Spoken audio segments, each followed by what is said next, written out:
dextrocardia. Now, how do you do that?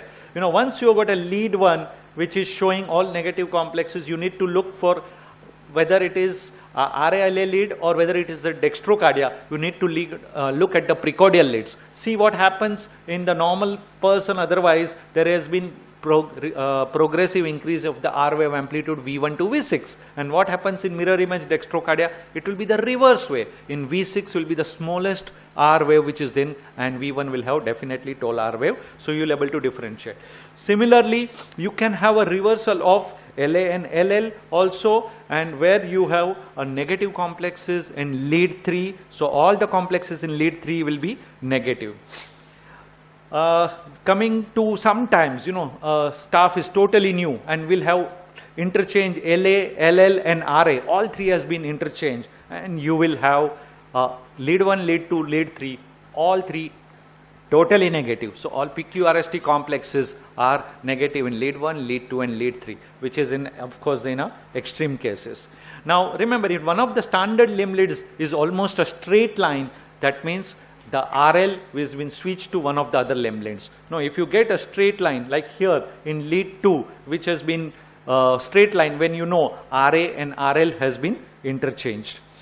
Now again, you can further find out about what has been changed. Like in the augmented unipolar limb leads, the leads showing all negative deflections, including the P wave, that is PQRST, all are negative, indicates whether the right arm is involved or not. If such a complex is seen in AVR, right? So you know that AVR we get all those complexes negative. That means the RA is not involved. Because if RA is involved, you will not get that negative. So, and if it is seen in AVL, RA is switched with LA. And if it is seen in AVF, RA is switched with LL. So, this is how, example, if you see this patient with a normal sinus rhythm and look at this AVR, it is, of course, it has been upright. So, the RA has been switched over here. Now, misconnections about precordial leads. Your earlier ECG machines were having a single precordial bulb. So, you're going to put every time, go on changing from V1 to V2 to V3, V4, V5, V6. And now you got a newer machines where you have got 6 different precordial electrodes and you go on placing it. Sometimes what happens, the sister may place it V2 over V3 or V3 over V6. It is difficult to diagnose from ECG per se, unless you have got a previous ECG which is available for recording, so you know that this is something wrong. So that is very difficult to identify. So there are more likely of errors when you have got multiple precordial electrodes which are available. Other common artifacts like electrodes on the torso, placement of electrodes on torso may lead to change in vectors and produce pseudo Q waves and pseudo ST segment elevation, which can mimic like a myocardial infarction. Telemetry interference, which comes superimposition of telemetry electrodes over the EKG electrodes or vice versa. You have got 2 devices which has been connected together, and of course which may cause ST segment deviation due to electromagnetic force. Loose wires, as I already mentioned. Now tall T waves, a tall T wave may be mistaken for an R wave. This sometimes happens, and the digital heart rate would be higher, because what they will calculate is presume that it is a R wave and will calculate as double the actual. Sometimes your cell interpretation ECG comes and they go on calculating that. So you need to don't rely blindly on that, you need to see yourself on that. And of course the motion artifact already mentioned, lead placement I have already mentioned. So artifacts removal in ECG signals, what should be done?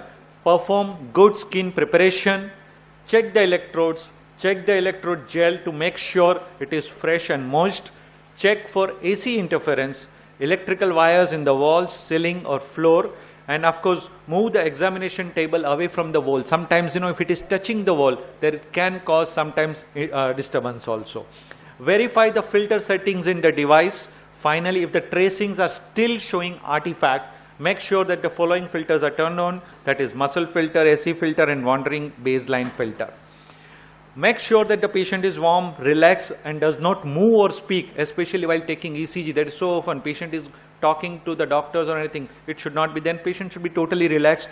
Do not place electrodes over the bone, irradiated skin, areas where there is a lot of muscle movement, and of course where there are previous incisions are there. So to summarize, attention to basic principles such as proper electrode placement and lead connections required during EKG monitoring.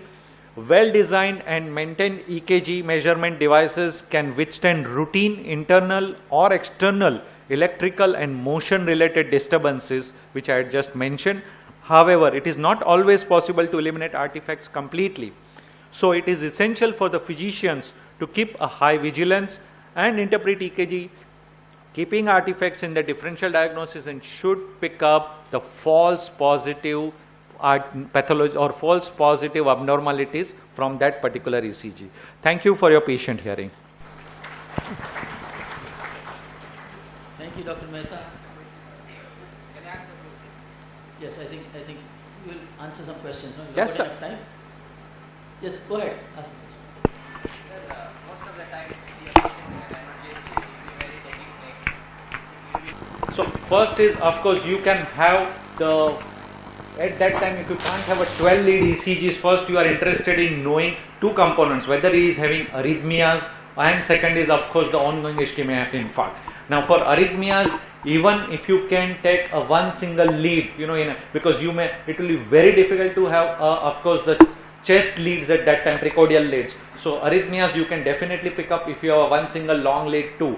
But for infarct and ischemic event, you need to have, so you will get with disturbances, but of course you will have to see, sometimes the hemodynamic instability is there, where you need to take, patient is so restless, he will not allow you to take ECGs, you have no option but to stabilize at the earliest and take whenever he is stable enough to at least take the ECGs. But at least arrhythmias can be life-threatening, which you need to pick up. The second option is put the patients on a cardioscope monitor. You can pick up from there, at least on that, where, and then can definitely treat accordingly. So ideal aim would be to stabilize him and take at the ECG. But this is a practical problem which I am sure all of us faces in day to day. I agree with that.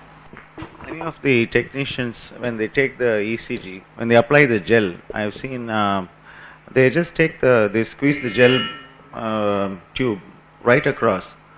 It's like one long leg on your toothpaste, and then they have taken the ECG. I was very surprised. Does that actually produce any, whether it will alter the nature of conduction? Correct. What you said is absolutely right.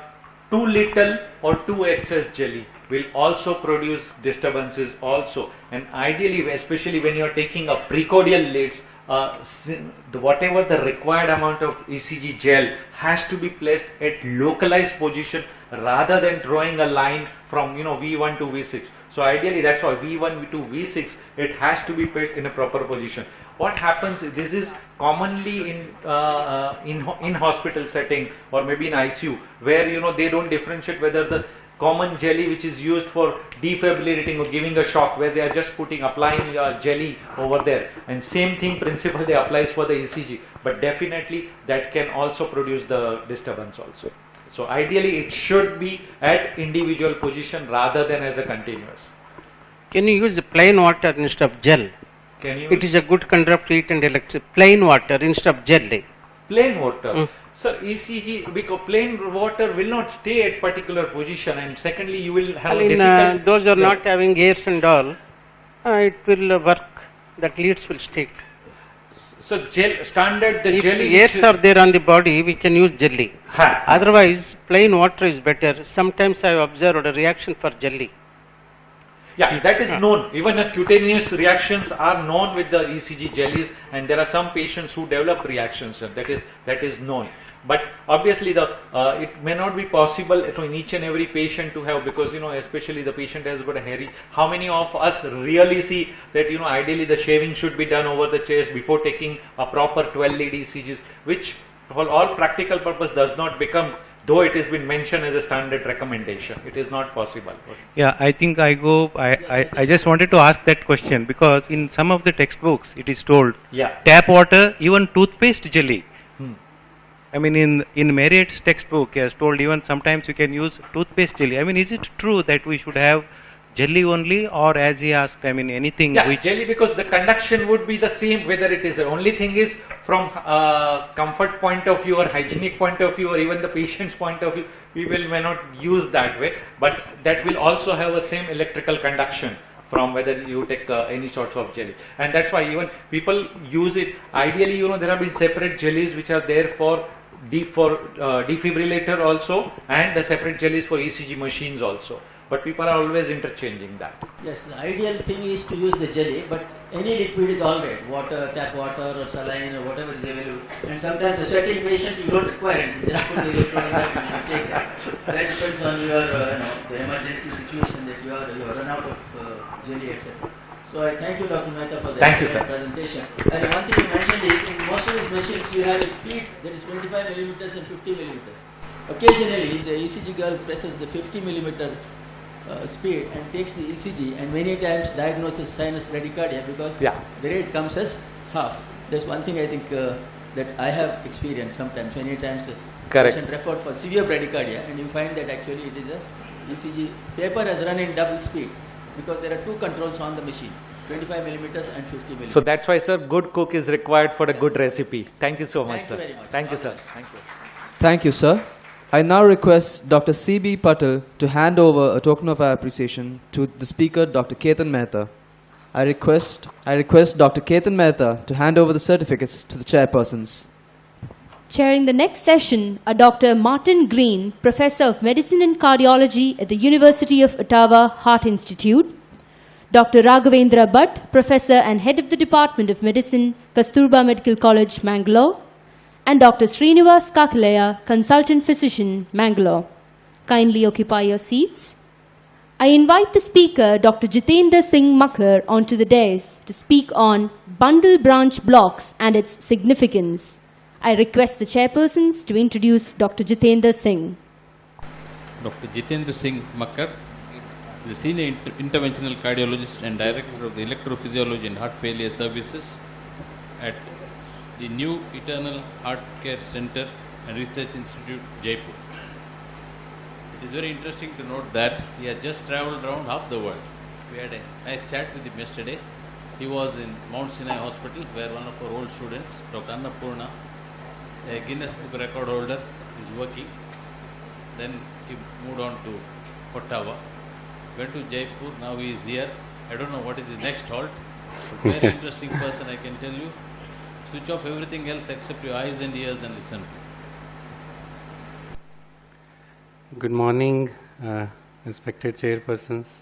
It's real pleasure to be on dais with Dr. Martin Green and other dignitaries. I'm amazed to see the audience here, the presence in early morning is very unlike our part of the country. That shows a lot of zeal of learning in this part of country. I'm thankful to the organizers for inviting me and congratulate for making such a wonderful curriculum, scientific curriculum, which is at the grassroots level and indicated most useful for our practicing physicians. My topic is bundle branch block. There's a little bit gap of communication. I kept the title as left bundle branch block and significance. And I think the left bundle branch block is more significant, so that will do. Okay, what scares you more, right bundle branch block or left bundle branch block? I am just talking about an incidental asymptomatic patient coming in the clinic and you see an RBBB or LBBB. Those who think that RBBB scares you more can raise their hands. Nobody. So, or as one person. I think we need to talk in person later on because in 20 minutes it's difficult to interact like that. But I think most of people think that left bundle branch is more significant. So conclusion of talk is there now to elaborate a little bit on this. Right bundle branch is more common in general population, younger age group, more common with structurally normal heart, usually benign, good prognosis.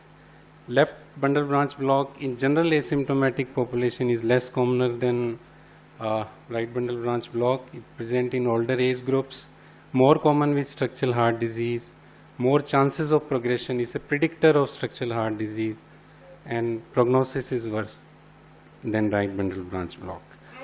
So back to basics, the normal conduction system, everybody knows the SA node, then it's hypothetical atrial bundles, then AV node, then there is a right bundle and left bundle. If you go into detail, the left bundle has two fascicle. One is the posterior fascicle and anterior fascicle. Posterior fascicle is more fanned out, have more fibers and travel posteriorly into the LV wall. This I am highlighting because the left bundle has two fascicle and posterior fascicle is fanned out in a larger area. So left bundle branch block itself means there is more associated damage in the heart. What is a bundle branch block? It is just, actually it is a various degree of slowing of conduction velocity in one bundle branch and preferential conduction over the other bundle branch. When we talk bundle branch block, it may not be blocked absolutely. It is just the slow conduction which is giving way to the other bundle branch. So even the complete may not be complete. It seems complete, but it is not the complete block. Just we take an example. This is an ECG. This patient has LVVV. And just a hypothetical situation, this happened in one of my patients, but these are not the ECG of that patient. This patient had a dilated cardiomyopathy. He had recurrent VT. We took him for EP study. It was a bundle branch re-entry VT. And for bundle branch re-entry VT, the treatment is right bundle branch ablation. So we did that. So patient has left bundle branch block and we ablated the right bundle branch. So what's going to happen? Complete heart block, that is what is expected. But this is suppose the ECG after the ablation. So that means LVVV had something to conduct, but because it was slow or the right bundle conduction was dominant, now right bundle has been ablated. So now it is presenting like right bundle branch block and that left bundle is still conducting. But there is, then the first degree AV block will appear, of course the PR interval will be longer. But it just to say that complete bundle branch block doesn't mean that structurally that bundle branch can't conduct at all. It is just the preferential conduction. And this concept is good to understand what is incomplete LVVV. It is gradually worsening of conduction in that particular bundle branch block, which will appear like incomplete bundle branch block earlier, and then it will turn into complete bundle branch block. So left bundle branch block itself is a bifascicular block because it involves both the left anterior fascicle and posterior fascicle. LVVV that can result due to block in proximal undivided portion of the left bundle, but which is very rare. Mostly in most cases it is due to block in both the fascicles, which means that a large area of left ventricle is involved. That's why it is associated with a worse prognosis. That's why it is associated with heart failure and all that stuff. So complete LVVV, how does it looks like? The QRS duration is more than 120 millisecond. This terminal S wave in lead V1 and terminal R wave in lead 1, AVL and V6. And then there are a lot of secondary STT changes which are discordant to the QRS complex. Complete RBBV is indicated by terminal R wave in lead V1, usually RSR pattern, and a notched deep S wave in lead 1, AVL and V6. This is if you compare the right bundle branch. This is normal V1. This is how V1 looks like in right bundle. This is how V1 looks like in left bundle. These findings are like, you know, they're like elephants. Once you see, you don't forget that these are the elephant. This is the elephant. You don't need to apply these criteria all the time. And this is like V6, normal V6. This is how it looks like this is complete branch block. Obviously, this is how it looks like in right bundle branch block. This is how it looks like in left bundle branch block. So, what is significance of left bundle branch block? The significance depends on what kind of scenario you are finding clinically the left bundle branch block. We'll discuss in various headings. Incidentally detected left bundle branch block, acute MI with left bundle branch block, LVVV with heart failure, LVVV with recurrent syncope, intermittent left bundle branch block, and exercise-induced left bundle branch block. See, if we talk about incidentally detected LVVV in asymptomatic patients, the incidence is generally 0.8 to 1.1%. Generally, it is a marker of underlying prolonged hypertension, left ventricular hypertrophy, coronary artery disease, cardiomyopathy, or valvular heart disease. Any patient who is presenting with LVVV should be taken very seriously and should be investigated thoroughly. ECG, echocardiography, and Holter monitoring. These three are the basic tests. Whenever you find LVVV, you should do these tests basically. Almost 50% of these patients, this is data from Framingham Heart Study where 28 years follow-up was available for patients who developed LVVV.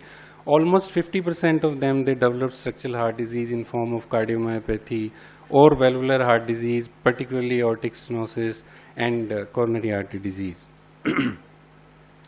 The mortality in patients with left bundle branch block is 1.5 to 2 times higher than general population which doesn't have left bundle branch block. So it is really significant. If we find a new onset LVVV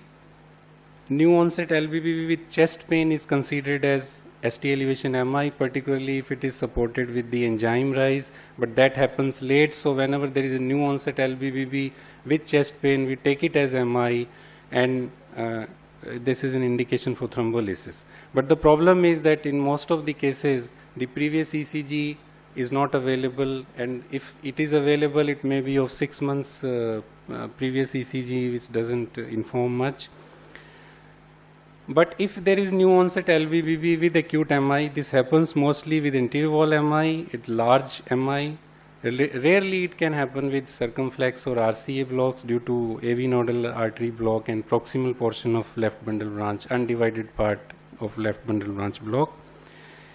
If it is LVVV with acute MI, this is a sign of poor prognosis, increased morbidity, increased mortality in form of cardiogenic shock and death and ventricular arrhythmias.